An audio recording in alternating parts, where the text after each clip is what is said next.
le bassin de la Somme est un territoire d'une grande richesse, tant du point de vue de sa biodiversité que de sa ressource en eau.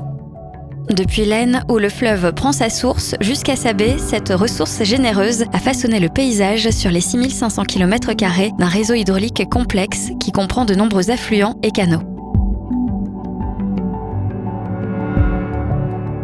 À l'échelle du bassin de la Somme, 125 millions de mètres cubes sont prélevés chaque année grâce à 1500 stations de captage pour l'eau potable, l'agriculture ou l'industrie.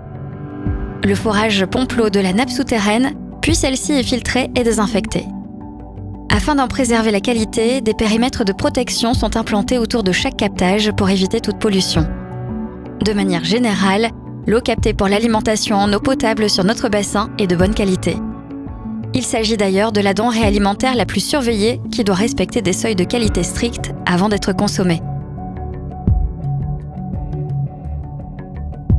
Une fois désinfectée, l'eau est acheminée vers les réservoirs et châteaux d'eau qui permettent d'avoir une réserve suffisante pour assurer la distribution à la population.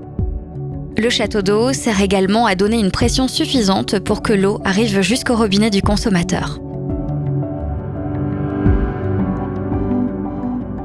L'eau est ensuite distribuée aux usagers grâce à des kilomètres de conduites qui doivent être surveillés et entretenus afin d'éviter les fuites et le gaspillage. Tout au long de son trajet et jusqu'à notre robinet, des échantillons d'eau sont prélevés afin de s'assurer de sa qualité.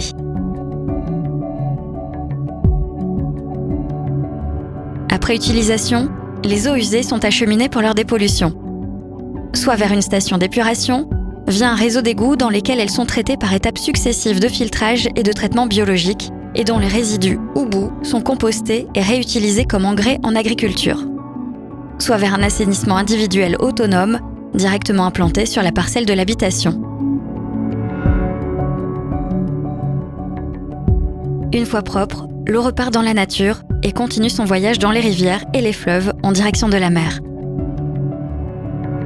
Disponible à domicile et 24 heures sur 24 dans nos régions, on imagine que l'eau est un bien commun inépuisable. Mais avec le changement climatique, on sait maintenant qu'il faut être vigilant et ne pas gaspiller cette précieuse ressource. Cela passe par la préservation de sa qualité et les économies d'eau, et ceci est l'affaire de tous.